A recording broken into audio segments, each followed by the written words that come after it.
Good evening, YouTube family. This is Mike G, and we are back on the other side. Tonight, I'm bringing you an interview with one of my favorite bare knuckle fighters, a member of the Ultimate Fighter TV show, season Bisping versus Mayhem, and a police officer, and an all around great guy. How are you doing tonight, Dustin Page? Big Mike, I'm doing great, man. How are you doing? I am doing well. My first question. Why did you decide to force everyone on Facebook to watch you dance in those booty shorts in your garage? Because everyone loved it. I know you did too, right? Where can I get my own shorts? I'll send you a pair. Just send me your Oh, address. not those, not those. You know, it's funny because that was my wife's always telling me, you got to be posting these things. People love seeing you be goofy and blah, blah, blah. Because that's me 24/7. And there's the beautiful girl now. Come on, babe. She's like, no, I ain't coming out. So I pulled up and I just got back from the gym. I pulled up and she was out there on her bike in the Bang Barn. Well, soon to be Bang Barn, right this side, right there. Mhm. And she had that song playing. I came out and I was dancing. She's like, you need to go put on your American flag shorts and come out and do that again. We'll post it. I said, all right. Dude, you got some moves. Thank you. Thank you. I I got can't some. do that. These hips don't lie. I was showing that to people I work with that have no clue who you were. That's awesome. In Fayetteville, Arkansas. And it was great because BKFC actually posted on their story. Did they really? That's Yeah, I was awesome. like, of all the things for BKFC to repost of me, it's going to be that, right? That's pretty wild. My first real question is, I would like to know about your parents. Where did you actually come from? I'm pretty sure scientifically I came from my dad's nutsack, but I have two great parents. Mm-hmm. I was born in Harrisburg, Pennsylvania. My mom is Debbie. My father's John. Great parents, huge supporters, especially now. Like even having fought for 19 years, my dad has missed. I've had over 50 fights. My dad has missed one fight, and it was my last amateur fight, and that's because he was a groomsman in a wedding. But my dad's been to Canada, Florida, Colorado, California. He's been all over, and hasn't missed all but one of my fights, which is pretty amazing. But my upbringing was great. I had, like I said, my parents were always very supportive of anything I did. But I did have an issue growing up. My father, great dad, horrible husband. He treated my mom very badly to a point where, I mean, they would fight all the time. And my dad was never beat her physically, but beat her down emotionally, constantly. Would spit on her and just get irate and just treated her so poorly. Cheated on her. There's been times that my brother witnessed it, and he's a totally different man nowadays. He's turned it around. My parents are no longer together, but he's become a much better human being. But having to witness that growing up was really tough, and it got to a point like they fought all the time. So I was afraid to have friends over because it wouldn't matter. Even if I had friends over, a fight would kick off and it would get wild, and it was so embarrassing. So there's been times I was coming home with friends and I heard them outside screaming in the house. I'm like, oh God, let's go somewhere else. So, and that's kind of something that really molded me into the type of husband I am today in a positive way. Because I always said to myself that there's no way I'm ever going to treat my wife the way my father treated my mom. Sure. And I stand by that. And it's just, I don't think it's an excuse when people, they're brought up in a broken home, or they use that as a crutch, like, hey, this is how I was raised, this is what I saw growing up, so this is how I have to be. I totally disagree with that. I feel you can be any person you choose to be, Mm-hmm. and so yeah. But my childhood was good overall, minus my parents fighting. That ended. They finally separated when I was in 11th grade. Okay. But I still have a lot of great memories of all of us together, but a lot of bad ones too. And you and your dad are good now? Yeah, my dad and I, we have a great relationship. I forgave him for the type of husband he was, and I think even my mom forgave him too. So, and like I said, he's a totally different man nowadays. Right. He's a great grandfather. He's good to his current wife that he got remarried to. So, yeah, it was tough coming up in that, but I mean, people change, Right. People do change. You said they split up in 11th grade. Is that about the same time that you got into boxing? Yeah, around that. Yeah, it was like 10th or 11th grade. Yeah, I started boxing. What drew you to boxing? Just being able to punch people and not get in trouble? I was actually punching people before boxing, but I I went to CD East High School, and it was funny because I was always getting in street fights, but 90, almost 100% of the time, I had nothing to do with the fight. It was always my friends calling me to come help, or uh, I would get to back in high school we'd meet up, like their Sure. group of guys, our group of guys, two people would start fighting, and Mm-hmm. they'd always have somebody there to in case people jumped in. Well, Yep. 90% of the time they'd call me to go and be the guy to step back and make sure no one jumps in, and I'd end up fighting the guy. I When you're ready for some great street fighting stories, I have a couple. Deal. Part two. But Um, yeah, I always enjoyed fighting. It wasn't like I never had any like anger, or I just enjoyed fighting. Like that's why I always went to these street fights. I'm like, cool, this might be a chance I'm fighting somebody tonight. I've street fought people before and shook their hands afterwards, Like that's there's how no it should be. malice for me. It was just enjoying doing it.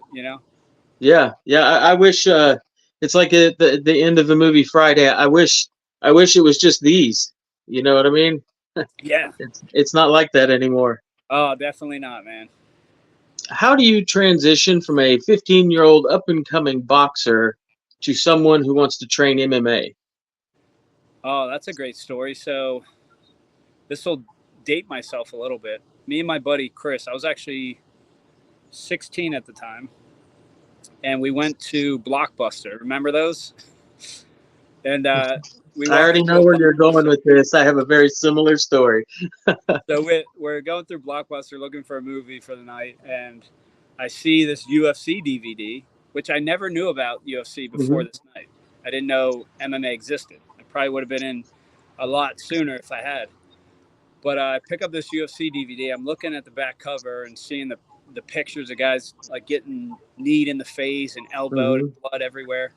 And I'm like, is this for real? Like, this is a real thing? And I saw like the cage, and I'm like, I can't believe this is real. So we took it home, we watched it, and I said to myself, 16 years old, I said, I'm going to fight in the UFC one day. Like, I'm doing this. 6 months after I saw that DVD, I had my first amateur MMA fight in Hmm. Richmond, Virginia. Nice. And I've been hooked ever since. And that was the one Dad missed, right?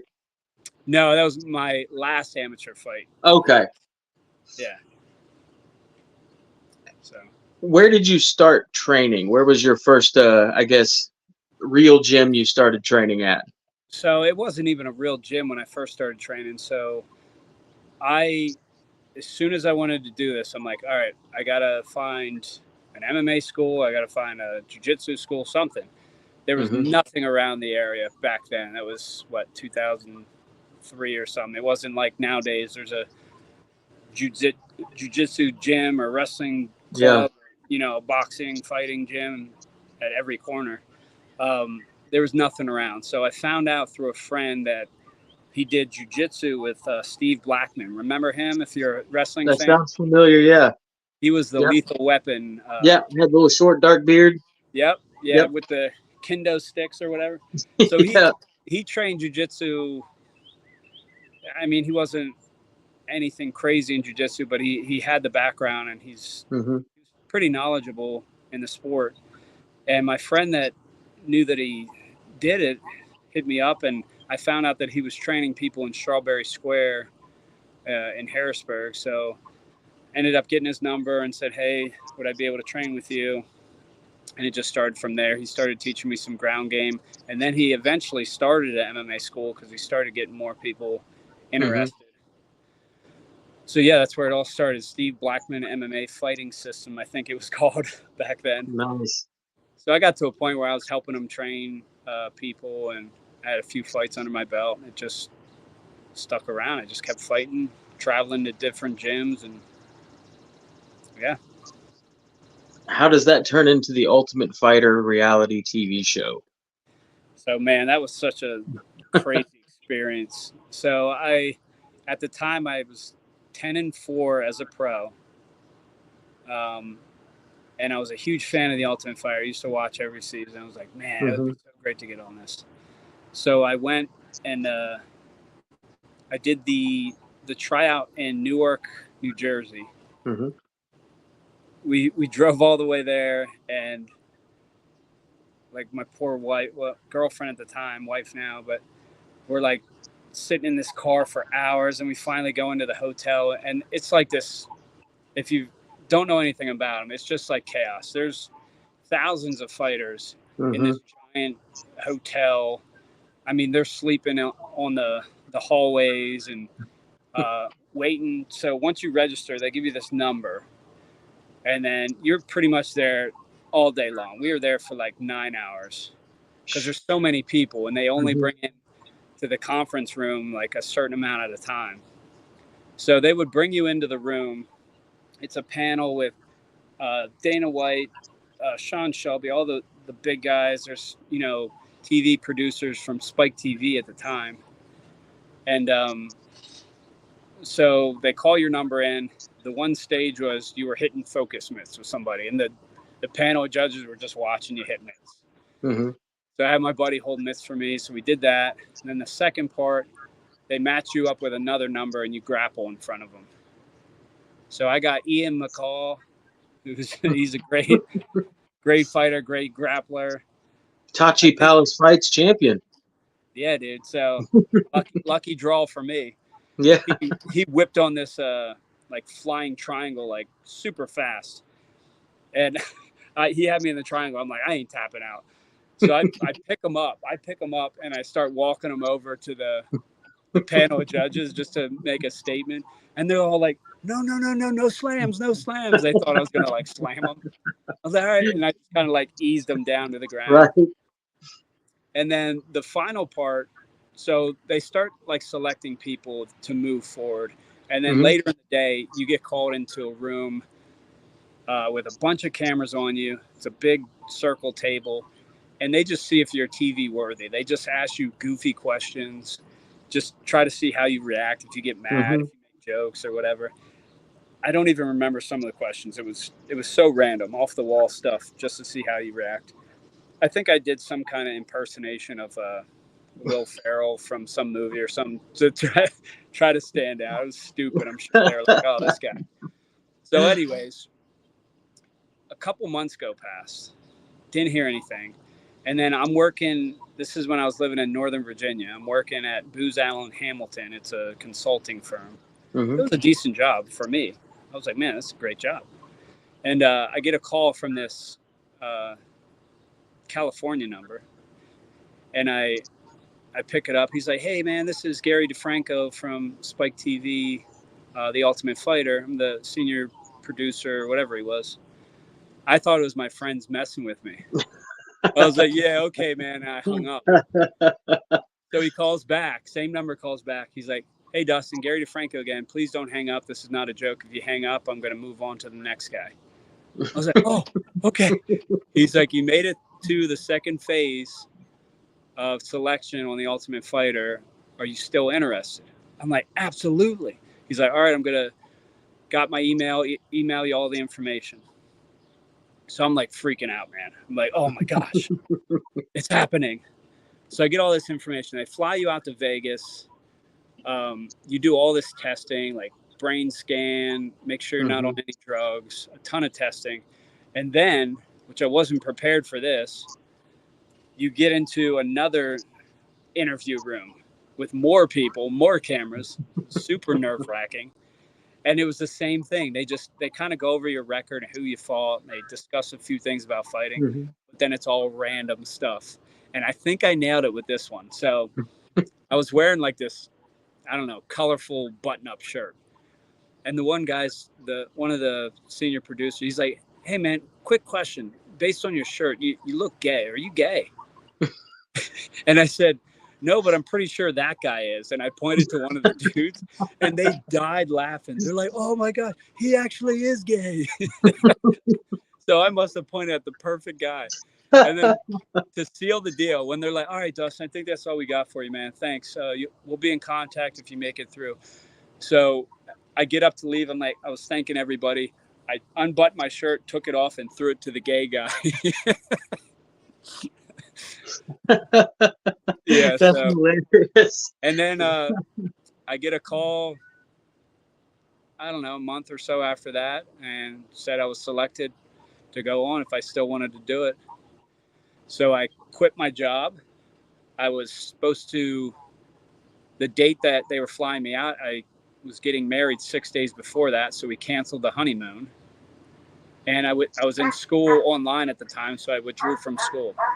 So quit my job, canceled my honeymoon, withdrew from school, all for the chance of going out there, losing, and coming right home. Because obviously you have to win the fight to get in the house. So when you talk about a nerve-wracking fight, that was by far the most nerve-wracking fight I've ever had. There must have been a moment as you were weighing your options that the moment where you said, I'm gonna go for it, I'm gonna do it. What was the deciding factor? Because like you just said, you were giving up a whole lot. What was the deciding factor was my soon-to-be wife. Because I knew right away I would have gave up anything. Because that was my goal. That's what I had. My mindset for the last 4 years has been to get on the Ultimate Fighter, get into the UFC. That's where everything I was training for, that's all I was thinking about, you know, one track mind. So my wife made it super easy for me. I told her like, hey, I'm going to have to quit my job because, you know, who's going to hold my position for 7 weeks, no contact. It's not like I can check in, you know? Yeah. And we're going to have to cancel the honeymoon and I got to withdraw from school. And she's like, do it. I said, what? She's like, do it. This is your dream. Yeah. If you lose, then it just wasn't meant to be. But you got to try. I was like, all right, babe. She's the most supportive person ever when it comes to my fight career. We got together. We started dating my second amateur fight. So she's been on this journey the whole time. Wow. Is she's the one you were talking to at the beginning? Yes. Heather, what's that? What's her name? What's her name? Jackie. Shout out to Jackie. She sounds like a good lady. She's the best. Was it the semifinals you lost? Yep, I lost the decision loss to TJ Dillashaw in the semifinals. Yep. And as we were saying the other day, if you could have any of your MMA fights back, a do-over, that would be the one? Yeah, I'd like to take a stab at old TJ again. I'm a lot bigger than he is now, though. I put on some beef since the Ultimate Fighter. He would probably be a sucker these days for a go-go plata, the shoulder. The Kimura's going to tear him up. Yep, I'm going for it. But I mean, TJ's a stud, and I knew very quick into that fight that he was a beast. So I'm not surprised at the success that he's had in the sport, and he's a stud. Alpha Male put out some killers there for a while. Yep, I mean, they all got that very similar style, you know, where they're touch and go, high, low, and you're like, are you shooting on me or are you going to uppercut me? I don't know. Would you, in hypothetical, Would you in bare knuckle box Chad Mendez? I would box anybody. No, Anybody? anybody. Name it. Francis Ngannou. Absolutely. Wow. What I mean, it's win-win for me. Right. That's I true. beat them. They're like, oh my god, you just knocked out heavyweight champion. If I lose, yeah, no kidding. Why? Why would you do that? That's the Yeah, difference between me and you. I have that fear. You're good. I don't fear any man. I mean, obviously, the chances of me beating him is very Right. slim. I'm not naive. I'm realistic in the outcome, but I would definitely try. That's crazy. What do you think? What do you think he ends up doing with his career? Do you think he goes back to MMA? Do you think he? I know this doesn't have anything to do with our interview. I'm just No, wondering that's all your right. opinion. I mean, I don't know. I think a lot of those guys nowadays, they're probably going to chase the biggest paycheck. So whatever's going to offer him the most money is probably where he's going to invest his time. I mean, and you can't really fault somebody for that. If you got Sure. a family and you're trying to provide, I would do the same thing. If somebody called me tomorrow and said, hey, I'll give you $1 million to do ballet on a stage, I'm doing it. You might be able to, especially if it's like a 4th of July patriotic theme. Yeah, they might have saw those hips. They're like, book them. We want them. I showed it to my old lady, and she's like, "You're not getting those. You're not wearing those." Keep those out of the house, honey. Yeah, yeah, that's for the balcony only. How many fights did you have in the UFC? 3 on the Ultimate Fighter and 6, I believe, in the UFC. I went 1-5 of those. I mean, horrible run in the UFC because I do have some excuses for that. I took so many last-minute fights chasing money and was not prepared whatsoever. When I beat Jared Papazian, I forget what UFC that was, flew to the beach, just getting fat, enjoying myself after a win, and get a call from my manager. He's like, hey, you ready to do it again? Thinking it was going to be, months down the road. Yeah. He's like, Ken Stone's opponent got injured. You got 6 days. So I had 6 days to cut 38 pounds. Yeah. Well, so, yep, 6 days. Made weight. That's a 5-year-old. Yep. And then lost to somebody I could have easily, not easily, but I definitely should have won. I lost a split decision because I was gassed. I was exhausted from cutting weight. I didn't really push it. Most MMA websites said I won, but split decision's never an easy pill to swallow because somebody saw you winning. And then after that, I took another last minute fight. As you probably saw the stats, I had 3 of I was up on the top list before they started having so many fights for having the 3 fastest back. Yeah. So I fought Chico Camus, who was 10-0 at the time. Went to decision with him because I was in Denver, Colorado. So high altitude, last minute fight, not the brightest thing. And then my other loss was to Yves Jabouin, which I still to this day did not lose that fight. Fought him, broke my hand 3 weeks before I fought him in Canada. Ow. And I mean, I was trending on Twitter that night. Number 2 in the world, most talked about thing. And the only reason I wasn't number 1 is because Kim Kardashian had her baby that night. So it was Kim Kardashian, Dustin Peg. I mean, I had Joe Rogan run up to me in the airport the next day, bitching about how bad of a decision it was. Wow. He's like, man, you won that fight. So a lot of just poor decisions on my part in my UFC career, which shortened it. But, no regrets because who knows where I'd be. Right. What was the craziest thing that you witnessed in the Ultimate Fighter house? Oh, man. That you can share. Yeah. Okay, so this was kind of cool just because knowing, watching the show and trying to decipher whether or not, it's real beef or it's, TV beef. Because a lot of people would ask me, was stuff scripted or staged? And it's not. They encourage things. Yeah. So they're like, hey, we're not saying do anything specific, but we want to, you know, something entertaining, like mess with each other, do something. So Yeah. the one time, and this was funny behind scenes. So I don't think this was ever leaked. So I don't know. I might Ooh, get. exclusive. So somebody had the great idea of crushing up Tylenol PMs or some kind of sleeping medicine and putting it in. Man, this is a long time ago, so I don't remember whose ice cream it was.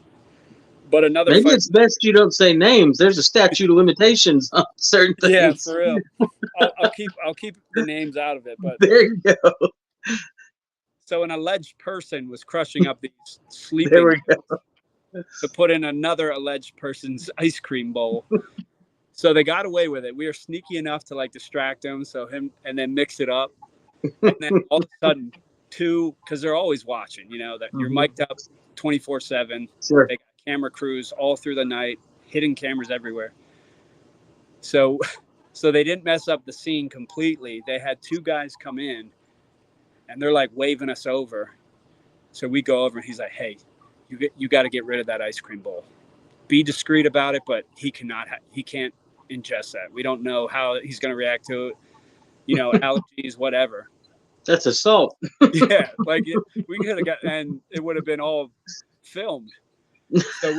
So we went over, so it didn't ruin the scene because they filmed us, you know, crushing up, and we went over and accidentally just bumped it off the counter to spill it, Oh, yeah. and they're like, "Oh, too bad, sad." But yeah, that's how we got out of potentially putting someone in a coma accidentally.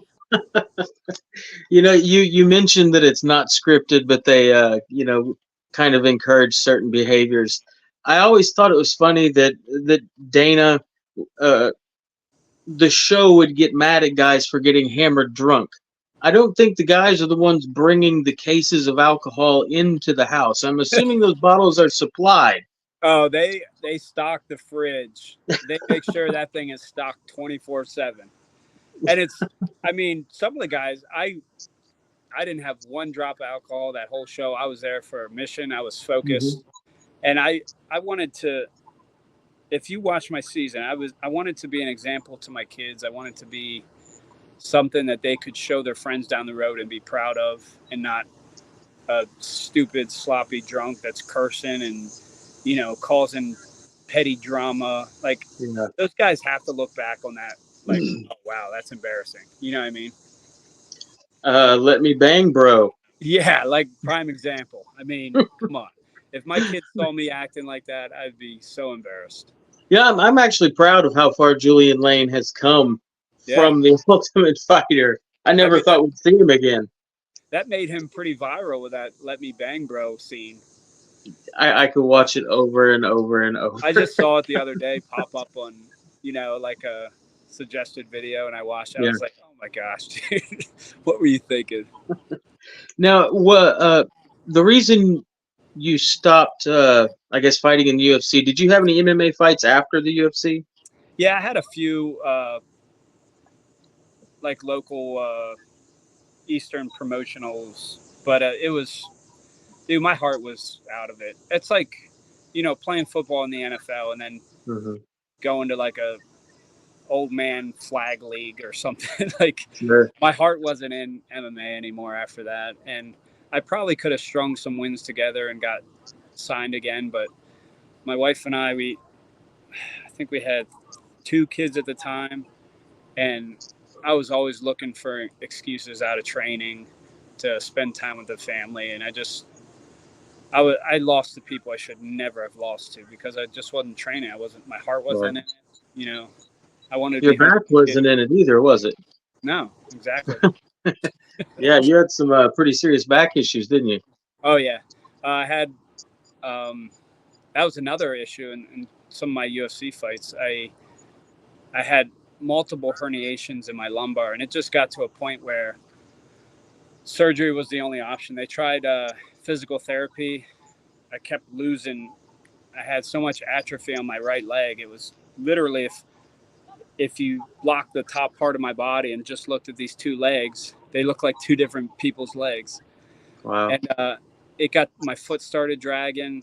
I was tripping over my own feet. I couldn't lift up my foot. It just, I hurt sitting down. I hurt laying down. It was just miserable. So yeah, I got surgery when I was 23 on my lumbar. And I mean, it's still tight, but it's nowhere what it was back then. Like it's touchy. You gotta ease this old man back, but it's a lot better than where it was. Dude, I'll be 45 next month. What are you talking about, old man?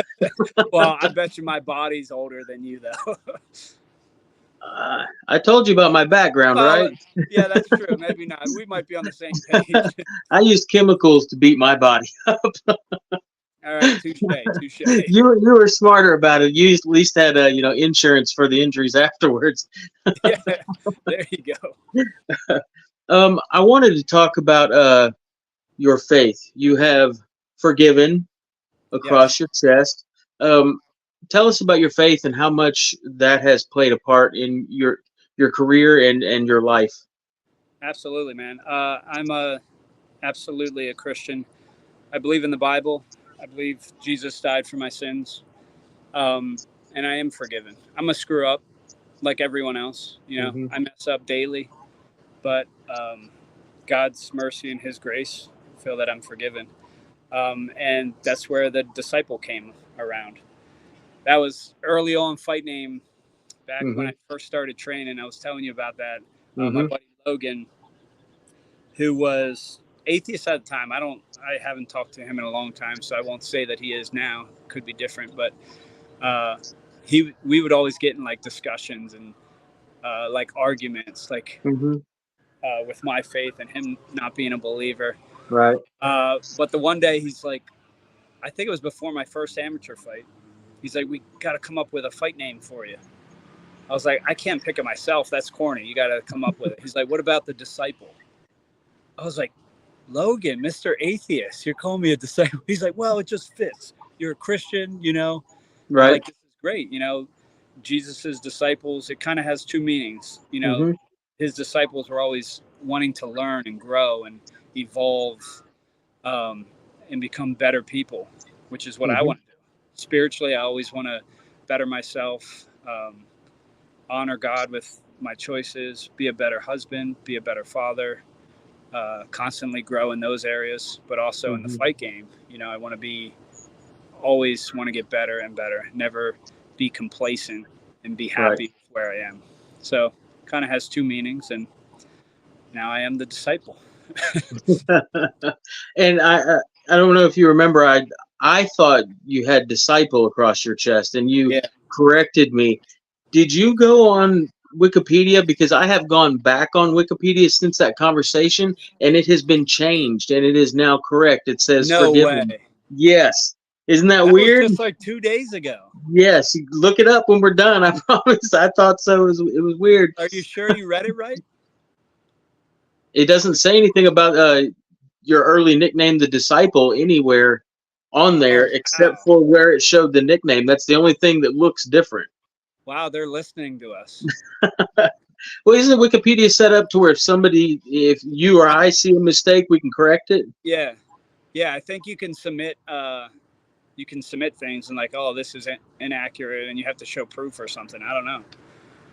That's Maybe crazy, it's a though. sign. Yeah. Hey.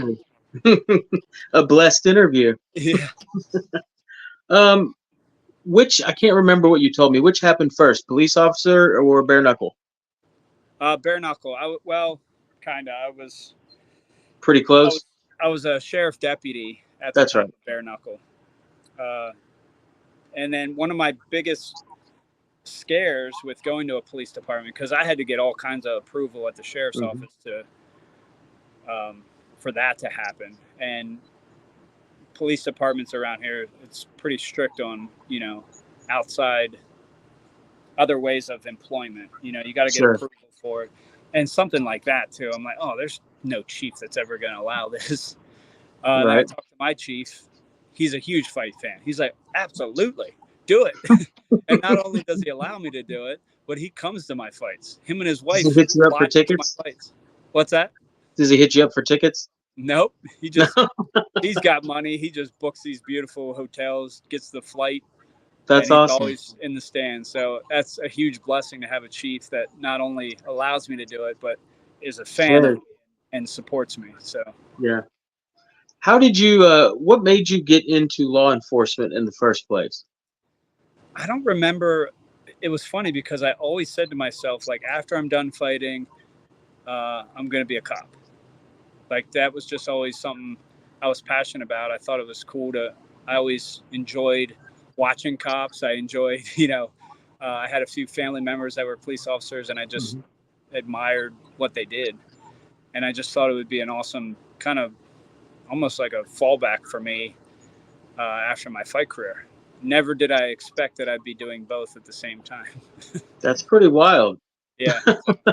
Yeah, I'm I excited. work, I enjoy what I do. I work 40 hours a week and talk to people, and there's not enough hours in the day. So I don't know how you can be a full-time officer and a full-time fighter. It's tough, man. You just got to give up on sleep a little. I And sacrifice give you sleep. time to people like me. Yeah, there you go. Um, Tell me about bare knuckle. What was it like the first time you got in the ring and somebody started punching you with those bare fists? I loved it, man. I didn't feel a difference, and people were always like, "Oh, doesn't that hurt? Doesn't it?" You don't really feel a difference. I mean, The impact's still the same, isn't it? yeah, you don't feel like it's bare knuckle. And like I said, I've been in so many street fights. I know that feeling. It's just, and especially when you're in a fight, I have so much adrenaline going through I never feel any pain during a fight. Any Wow. fight I've ever had, you feel the pressure, but you don't feel pain. It's just doesn't exist in there, at least for me. And it was a little bit of a rough transition. If you watch my first BKFC fight, I wasn't quite well, we got fireworks happening over here. Nice. Wasn't quite ready for the stop when they're down part of the boxing. Right. So I did, You want to jump got on them? DQ'd on my first fight, even though I count that as a win.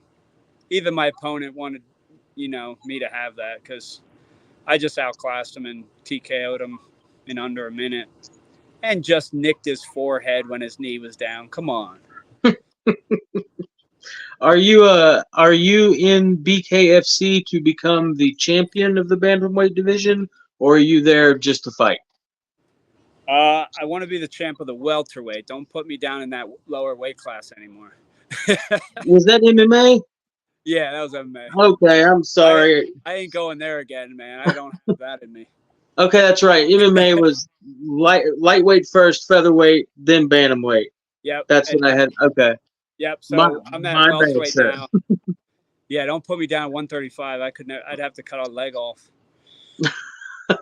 Yeah, but that's definitely my goal, and that's why this last fight was such a tough pill to swallow, because they were telling us it was for title contention. So beating Snake would have got me that opportunity for the belt shot. But who's the champion right now? 170. It's Austin Trout. That's right. And he was a former boxer. Yeah, boxing world champion. He's a tough dude. He's quick. Yeah, very talented. Yeah, he not that Diego Sanchez is the fighter he used to be, but boy, that was that was a massacre. Yeah, that was tough. Who is your favorite fighter ever? Any combat sport? Oh man. It's funny. I get asked this question a lot, and any favorite question, like, hey, what's your favorite color? Or what's your favorite car? I am horrible with that. What's your favorite food? I'm like, I don't know, whatever I'm in the mood for that day. Like, I'm not one of those favorite type people, but for conversation purposes, if I had to pick one fighter, it would be Mike Tyson. Mike Tyson. That boy in his prime was phenomenal. I mean, he was a mean individual, and I loved his intensity. I loved how people just feared him because he put fear in people. You could see it in their face. And I was always a huge Mike Tyson fan. Did you ever see the interview he did? I can't remember the man's name, but it was shortly after Mike's daughter passed away. They were sitting in his house. Mike was sitting in a chair, and the reporter was sitting in a couch right across from him. And he asked Mike what Mike did after he found out. And Mike started saying, "Well, I did a bunch of cocaine for a week."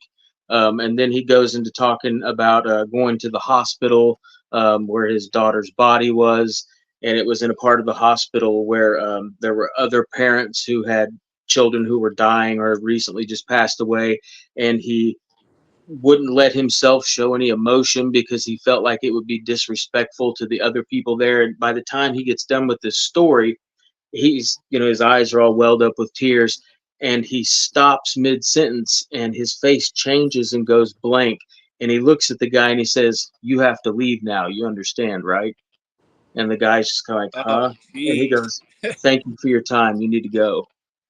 I'm getting goosebumps. Check it out. Oh, It's I scary. don't think I've seen it, but that guy was probably like, It's okay. scary. Yeah, yeah, it was pretty wild. Um, if you could, oh, we already asked TJ Dillashaw. Um, let's see here. Can you give me an example of a time, either as a police officer, that you maybe saw somebody struggling real bad and were able to um, watch the process of them turning it around and getting better, or maybe a situation in your own life uh, where maybe you thought you didn't have anywhere to turn, but you didn't give up? Um, yeah, so I was a correction officer before I was a sheriff, before I was a police officer. And so I got to see, people at their worst. When you're in a jail, like Hmm. they're either guys that chose that life and they're just always going to be in there. And then you got guys that just screwed up, and got Yeah. caught or whatever. But I would see a lot of the same people all the time. And there was this one guy I was a fan of because he was a good kid. You could tell he had a good heart, but he just Hmm. couldn't stop with drugs and stupid things and stealing or whatever. And I would always try to encourage him, like, listen, dude, you could do anything you want to do. Like, you just have to choose to do it. You got to Hmm. choose to stop doing drugs, stop breaking the law, and make yourself better. Like, only you Hmm. can choose that. And I would continue to like encourage him. Well, it was really cool. I haven't seen him once I left the jail. I never ran into him, but I ran into him uh, in my jurisdiction the other day, and he's doing phenomenal. He was so excited to tell me how he's doing. He got all his teeth fixed. He looked super healthy. He said, "I've been sober for I forget how long. I don't want to misinterpret what he said, but he's been sober for a while." And he was telling me all the businesses he has. He does like a financial advisory stuff. Wow. He owns a couple properties that he rents out, some that he flips and resells. He had a beautiful car, and he was just, you could tell he was genuinely like changed. Like he was so excited to tell me his success. And he said, I've never been happier. Like he's got a wife and kid now. So, Wow. and he said that too. He's like, you were right, man. You would always tell me like I can do anything I want to do. I just got to make the choice. And he said that's what I did. I was tired of living that life. I was tired of being a nobody and being a disappointment to everyone. I imagine as a police officer and former corrections officer, there's probably nothing you would rather hear from someone who was an inmate or that you arrested. That's the best because when you're in there, you hear it all the time. Oh, Yeah. it's my last time in here. Yeah, you said that Yeah. 30 times ago. And you just hear it. It becomes you almost get desensitized to it, which sucks because you want to believe the person saying that to you, but you just hear it so often from the same faces. You're like, yeah, you said that last time. No, Hmm. this is, I'm for real, Officer Peg, for real. I'm like, all right, man. I hope for you. I hope the best happens for you. So it's rare that you actually get to see it actually happen. Yeah, So that was really, really good to see. I was very that's happy. awesome. If you were trapped on an island by yourself and the CD player was stuck on one song, what song would it be? Oh man. Forever. Oh gosh. Oh man. That's a great question. Because you get a song that you love so much, you play it out, and then it gets to a point where you like can't stand it. Yeah. So that'll eventually happen. But I guess I got to go with my famous walkout song, "Return of the Mac" by Mark Morrison. There you go. I think I was in high school when that came out, man. I don't know where I was, but yeah, great song, man. I don't know why, it just fires me up. People are like, that's not a fight song. I'm like, doesn't have to be. Puts me in a good mood, gets me ready. I can dance while I'm going to the ring. Who was it that plays Sweet Caroline? Oh, that would put me to sleep. I couldn't do it. Somebody plays Sweet Caroline Yeah, walking into the cage. I remember hearing it. I'm not sure who it is. I guess there's a reason I can't remember. Let's see. Brisket or pulled pork?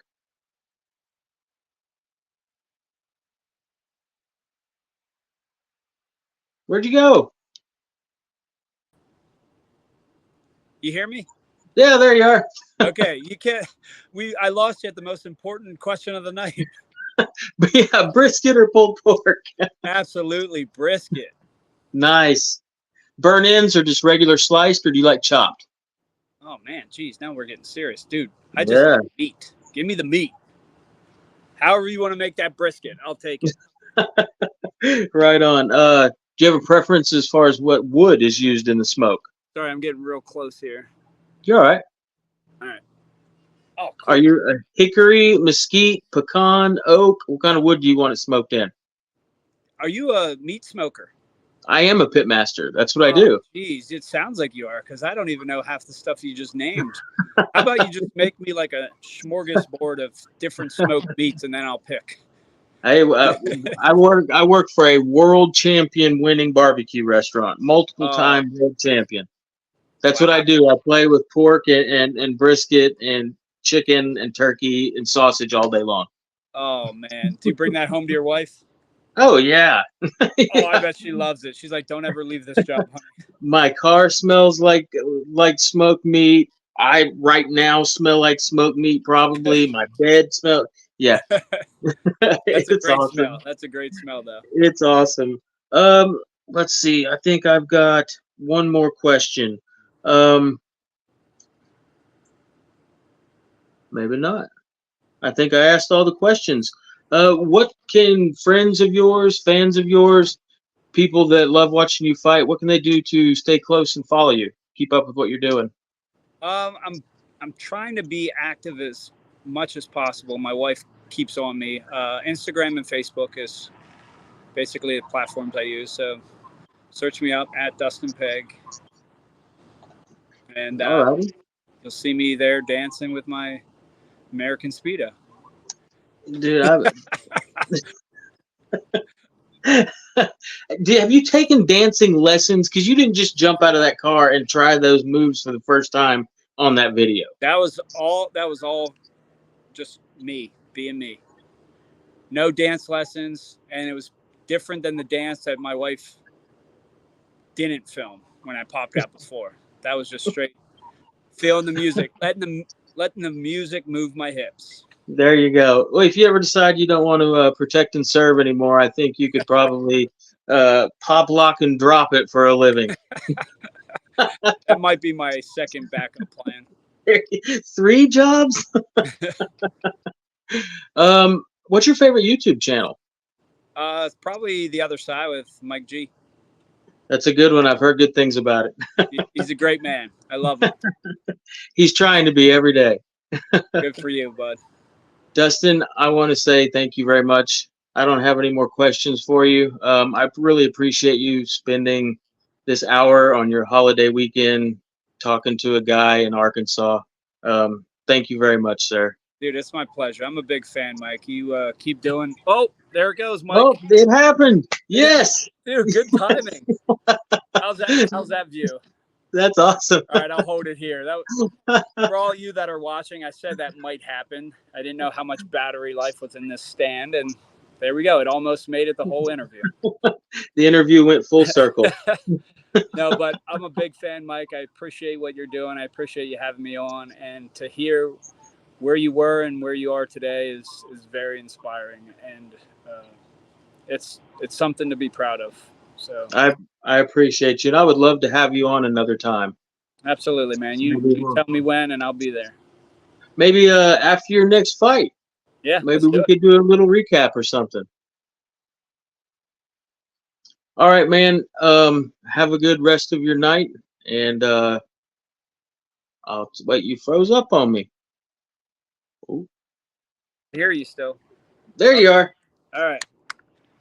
I was just saying, have a good night. I appreciate your friendship. I'm always shocked, blessed, honored, whatever the word is, when I reach out to professional fighters as just a dude in Arkansas. Thank you very much for sharing, man. It's my pleasure, man. It was an honor to be a part of it, so thank you. All right. I'll talk to you later, Dustin. All right, man. God bless. Take care. You too. Later.